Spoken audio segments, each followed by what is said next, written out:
سیله رحم، محبت خویش تبار، برکت در رزق، برکت در عمر و هم از امرهای بزرگ دین اسلام است. از طاعتی که باید با آن شتاب کرد، زیرا ثواب آن در این دنیا پیش از آخرت است و آن سیله رحم است. پیامبر صلی الله علیه و سلم فرمودند: هر کس میخواهد رزقش زیاد و عمرش دراز گردد، پس باید پیوند خویشاوندی را رعایت کند. حدیث با روایت امام بخاری و مسلم.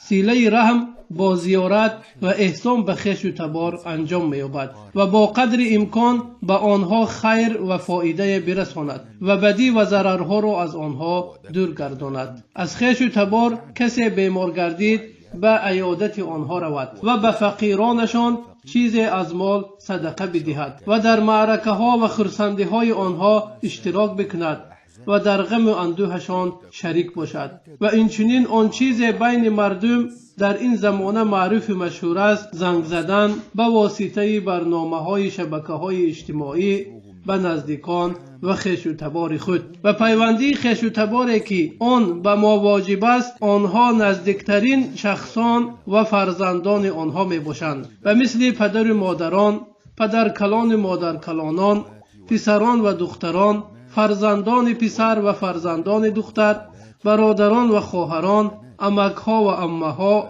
تقاها و خاله‌ها و هم پسران و دختران آنها.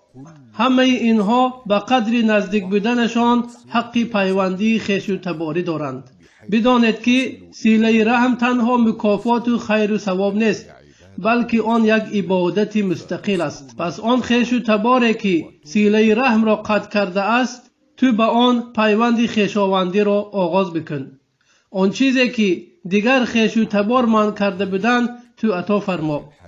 در حدیث آمده است که پیامبر صلی الله علیه و سلم فرمودند: وصل کننده راستین پیوند خویشاوندی کسی نیست که به خاطر علاقه که خویشاوندانش به او دارند به آنها علاقه برقرار میکند، بلکه سیله رحم کننده کسی است که وقتی با او قطع علاقه میکنند علاقه اش را به آنها حفظ می نماید. حدیث با روایت امام بخاری. بنابراین اگر با او قهری شوند، زود او حرکتی پیوند شدن را میکند.